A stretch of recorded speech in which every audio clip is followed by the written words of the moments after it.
ఇర్మియా గ్రంథము 29వ అధ్యాయము 14వ వచనాన్ని ఈ దినాన దేవుని యొక్క వాక్య ధ్యానాంశముగా మనం చదువుకుందాం. ఇర్మియా గ్రంథము 29వ అధ్యాయము 14వ వచనం. నన్ను నేను మీకు కనపరుచుకుందును, ఇదే యెహోవా వాక్కు. నేను మిమ్మును చెరలో నుండి రప్పించెదను. నేను మిమ్మును చెరపట్టి ఏ జనులలోనికి, ఏ స్థలములోనికి మిమ్మును తోలివేసితునో ఆ జనులందరి నుండి, ఆ స్థలములన్నిటి నుండి మిమ్మును సమకూర్చి రప్పించెదను. ఇదే యెహోవా వాక్కు. దేవుని స్తోత్రం కలుగును గాక.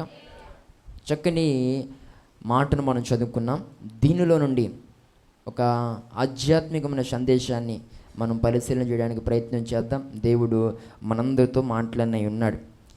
ఇర్మియా గ్రంథము అనేది చాలా ప్రాముఖ్యమైనటువంటి గ్రంథం. ఇర్మియా గ్రంథంలో మొత్తం 52 అధ్యాయాలు ఉంటాయి.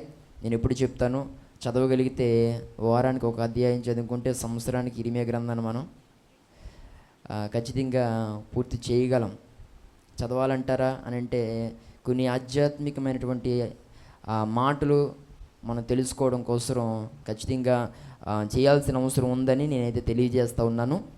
గమనించండి, నేను ఎప్పుడు చెప్తా ఉంటాను, ఇర్మియా గ్రంథములో ఉన్నటువంటి ఆ పరిస్థితి అంతా కూడా మనం సరిగా ఆలోచించగలిగితే అబద్ధ ప్రవక్తలకు నిజ ప్రవక్తలకు మధ్య జరిగినటువంటి ఒక భయంకరమైన యుద్ధమే ఇర్మియా గ్రంథం. దేవుని స్తోత్రం కలుగును గాక.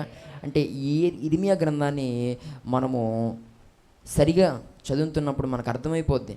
ఎందుకనంటే ఆ రోజు నిజ ప్రవక్తలైనటువంటి పిల్లల ఈ యొక్క ఇర్మియా లాంటి వారు ఎంతమంది సరిగా దేవుని యొక్క మాటలు చెప్తున్నప్పటికీ కూడా ఆయా సందర్భాల్లో అబద్ధ ప్రవక్తలు వచ్చి వాళ్ళు అలాగే చెప్తారు, మీరు వాళ్ళు చెప్పినట్లు ఏమీ చేయాల్సిన అవసరం లేదు, మీకు ఇష్టం వచ్చినట్లుగా బ్రతకండి, మీకు నచ్చినట్లుగా బ్రతకండి, మీకు నచ్చినట్లుగా తిరగండి, మీకు నచ్చినట్లుగా తాగండి, మీరు ఎలా ఉండాలనుకుంటే మీరు అలా ఉండండి, మీకు ఏ విధమైన అభ్యంతరము లేదు. ఇర్మియా అలాగే అంటాడు. ఇర్మియా అన్నీ కూడా భయపెడతాడు, చచ్చిపోతాడు అంటారు, మీరందరూ కూడా చెరలోనికి వెళ్ళిపోతారని, ఇలా ఏవేవో చెప్పి మిమ్మల్ని భయపెట్టి ప్రలోభపెట్టే ప్రయత్నం చేస్తాడు. మీరు దేనికి భయపడాల్సిన అవసరం లేదని ఆ రోజుల్లో అబద్ధ ప్రవక్తలు ప్రజల్ని మరొక తప్పుదారిలోనికి ఏం చేస్తూ ఉండేవారు, నడిపిస్తూ ఉండేవారు. అంటే వారిని సత్యములో నడవనివ్వకుండా, యథార్థతలో వారిని పోనివ్వకుండా అనేక సందర్భాల్లో మాటి మాటికి అబద్ధ ప్రవక్తలు దేవుని ప్రజలైన వారికి అడ్డు తగులుతూ అనేక సందర్భాల్లో వారిని దేవునికి అవిధేయులుగా అబద్ధ ప్రవక్తలు మార్చేశారు. అయితే ఆ మాటలు కొంతమందికి బాగా నచ్చేవి. ఆ మాటలకు కొంతమంది బాగా సంతోషపడుతూ వారికి నచ్చినట్టుగా జీవించేవారు. ప్రజలు కూడా వాస్తవం ఏదో గ్రహించేవారు కాదు. ఏది నిజం, ఏది అబద్ధం అనేది అస్సలు ప్రజలు కూడా తెలుసుకునేవి కాదు. ఒక రకంగా చెప్పాలంటే వాళ్ళని క్రమపరచడానికి ఇర్మియా 40 సంవత్సరాలు యాతన పడ్డాడు. దేవుని స్తోత్రం కలుగును గాక. ఎన్ని సంవత్సరాలు? 1 కాదు, 2 కాదు, 3 కాదు, 40 సంవత్సరాలు ఇర్మియా ఎంతగానో వేదన చెందాడు. వారిని ఎంతగానో బలపరిచే ప్రయత్నం చేశాడు. నా మాట వినండి, నేను అబద్ధ ప్రవర్తన మీరు అనుకోవద్దు. నేను చెప్తున్నది ఖచ్చితంగా జరగబోతుంది. ఎందుకనంటే దేవుడు నాతో చెప్పమన్న దాన్నే నేను మీతో చెప్తున్నాను. దేవుడు నాకు బయలుపరిచిన విషయాలు నేను మీకు తెలియజేస్తున్నాను. ఈ మాటలు అబద్ధం అనుకుంటే కనుక మీ కుటుంబాలు పాడైపోతే, మీ యొక్క జీవితాలు నాశనం అయిపోతే, మీ బిడ్డల జీవితాలు పతనం అయిపోతే దయచేసి నా మాట వినండి. ఈసారి నుండి అయినా దేవుని మాట వినండి, ఇప్పటి నుండి అయినా దేవుని వైపు తిరగండి అని ఇర్మియా ఎంత అరుచుకున్న, గోల పెట్టిన ఇర్మియా మాటను ఆనాటి దినాల్లో దేవుని ప్రజలైన వారు ఎవ్వరు కూడా లెక్క చేయలే. చాలా ప్రయత్నం చేశాడండి, క్రమపరిచాడు. ఇక ఇర్మియా చేతులు ఎత్తేసాడు. ప్రభువా, నా ప్రయత్నం నేను చేశాను, నువ్వు చెప్పమన్నావు చెప్పాను, నా ప్రయత్నం అయితే నేను చేశాను, శక్తి వంచన లేకుండా నువ్వు నాకు అప్పగించిన బాధ్యతను నేను నిర్వర్తించాను. ఇక ఆ మీదట నువ్వేం చేయాలో చెయ్యి. దేవుడు కూడా పిల్లరా మాట్లాడి వారిని క్రమపరిచే ప్రయత్నం చేశాడు. కానీ వారు దేవుని మాటకు కూడా లొంగేవారు కాదు. ఇంక ఇలా కాదు అని ఏ మాటనైతే పదే పదే పదే పదే ఇర్మియా వారికి చెప్తూ ఉండేవాడు. ఏంటి ఆ మాటనంటే, మీరు సరిగా ఉండకపోతే, మీ క్రియలు మీరు మార్చుకోకపోతే, మీ యొక్క దుష్కార్యములు మీరు చేయటం మానేయకపోతే గనక, మీ యొక్క జీవితాలను మీరు సరి చేసుకోకపోతే, మీ ప్రవర్తనను మీరు దిద్దుకోకపోతే, మీ యొక్క చెడు క్రియలను మీరు మార్చుకోకపోతే గనక మీరు బబులోను చెరలోనికి మీరు వెళ్ళిపోతారు. జాగ్రత్త.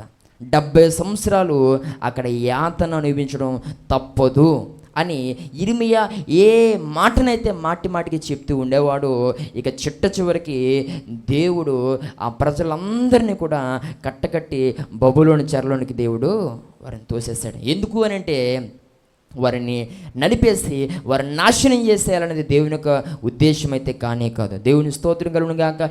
ఏ విధము చేతనైనా వారిని క్రమపరచాలనేది దేవుని యొక్క ముఖ్య ఉద్దేశం. దేవుని స్తోత్రం కలుగును గాక.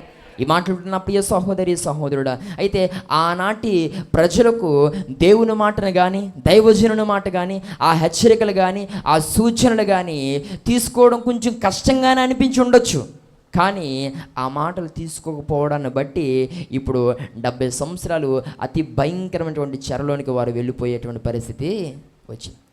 ఈనాటి దినాన్ని మాట్లాడుతున్న ప్రియ సహోదరి సహోదరుడా, ఎప్పుడైనా దేవుని మాటకు మనం లోబడకపోతే, దేవుడు కొన్ని సందర్భాల్లో తన దాసుల ద్వారా మనకి చెప్పి సరిచేసే ప్రయత్నం చేస్తాడు. ఒకటోసారి అనుకోవచ్చు, రెండోసారి అనుకోవచ్చు, లేకపోతే ఆయనకి సహనం ఉన్నంత వరకు నిన్ను బలపరిచి, లేకపోతే నిన్ను క్రమపరిచే ప్రయత్నం చేయొచ్చు. కానీ దేవునికంటూ సహనం తగ్గిందా, ఇక దేవుడికే నీ మీద విసుగుదల వచ్చేస్తే, ఇక చెప్పినా వీడు మారడు, ఇక చెప్పినా ఈమె మారదు, ఏదో ఒకటి చేయాలని దేవునికి అనిపిస్తే, నీ అవిధేయతను బట్టి అది నీకు ఎంతో నష్టం అని దేవుని సేవకు నేను తెలియజేస్తున్నాను. దేవుని స్తోత్రం కలుగును గాక.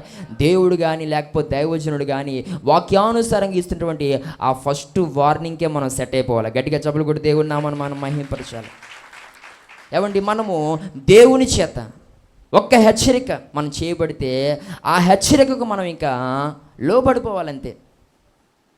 అయ్యా, నా విధేయతను బట్టి నువ్వు నాతో మాట్లాడు, నా జీవితంలో ఒక క్రమము లేదు కనుక నాతో మాట్లాడు, నాకు ఆలోచన స్థితి సరిగా లేదు కనుక నాతో మాట్లాడు, నేను దొంగచాటుగా చేస్తున్నటువంటి నా క్రియలు నువ్వు చూచావు కనుక నాతో మాట్లాడు, నేను చేస్తున్నది ప్రతిదీ కూడా నువ్వు గమనించావు కనుక నాతో మాట్లాడు, నాకు హృదయపు లోతులలో ఏమున్నదో నువ్వు చూచావు కనుక నువ్వు నాతో మాట్లాడు, కాబట్టి సరి చేయబడుతున్నాను ప్రభువా అని లోపాన్ని సరి చేసుకునే ప్రయత్నం మనం చేసి దేవుని ఎదుట మనము క్రమపరచబడితే శిక్షల నుండి మనం తప్పించబడతాం. లేదంటే దేవుడే మనల్ని శిక్షలోనికి నెట్టేస్తాడు. జాగ్రత్త. దేవుని స్తోత్రం కలుగును గాక. దేవుడు మనల్ని విడిపించాలే కానీ అది ఏ పరిస్థితి నుండి అయినా దేవుడే నెట్టేసేటువంటి పరిస్థితి మనం ఎప్పుడు కూడా తెచ్చుకోకూడదు. దేవుడు నీవు కలిగినటువంటి అపోద్రవం నుండి నేను లేవనెత్తివాడై ఉండాలి, దేవుడు నిన్ను విడిపించేవాడై ఉండాలి, దేవుడు నీ పట్ల తన జాలిని, తన యొక్క దయను వెల్లడి చేసేవాడై ఉండాలి. కానీ అలాంటి దేవుడే నీ పట్ల కక్షగట్టి నిన్ను ఏదో ఒక రకంగా ఇబ్బంది పెట్టే ప్రయత్నం చేయాలని దేవునికి అనిపిస్తే అది నీ జీవితంలో ఒక చెరిగిపోని మచ్చ అని చెప్పడంలో సందేహం ఏమీ లేదు. దేవుని స్తోత్రం కలుగును గాక. కాబట్టి దేవుడు ఏం మాట్లాడుతున్నాడు, దేవుడు మనలను ఆయన ఏం కోరుతున్నాడు, దేవుడు ఏ విషయాల్లో మనలను హెచ్చరించే ప్రయత్నం చేస్తున్నాడు. ఒకవేళ నీ జీవితంలో ఎలాంటి మార్పులు రావాలనేది దేవుడు ఉద్దేశం అయి ఉంది. అందునిమిత్తము అనేక సందర్భాల్లో నీతో పదే పదిగా మాట్లాడుతున్నటువంటి ఆ మాటలు ఏంటో మనం ఒక్కసారి పరిశీలన చేయగలిగితే ఖచ్చితంగా మనము శిక్షలోనికి వెళ్ళిపోకుండా మనల్ని మనం కాపాడుకున్న వారం అవుతాం. దేవుని స్తోత్రం కలుగును గాక.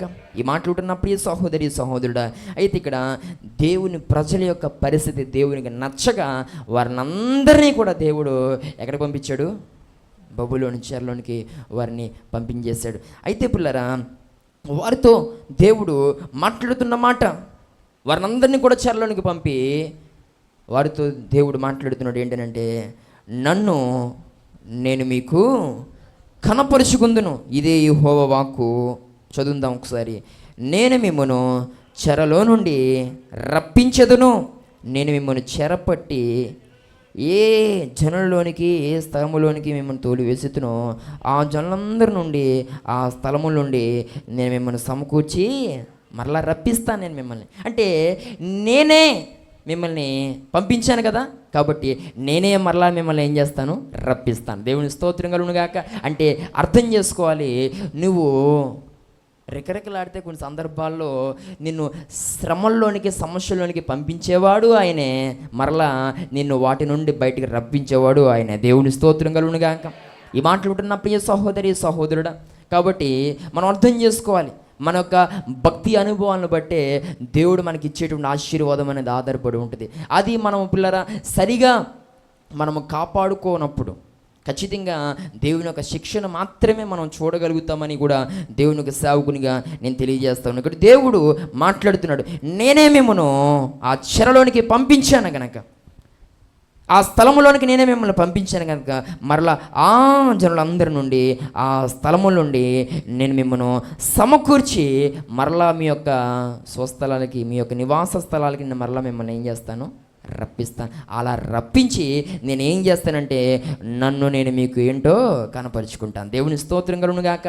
నేనేంటో మీకు కనపరుచుకుంటాను అని దేవాతి దేవుడు, సైన్యములకు అధిపతిగా యెహోవా సెలవిస్తున్నటువంటి ఒక బలమైన మాటగా మనం ఇక్కడ చూడగలుగుతూ ఉంటాం.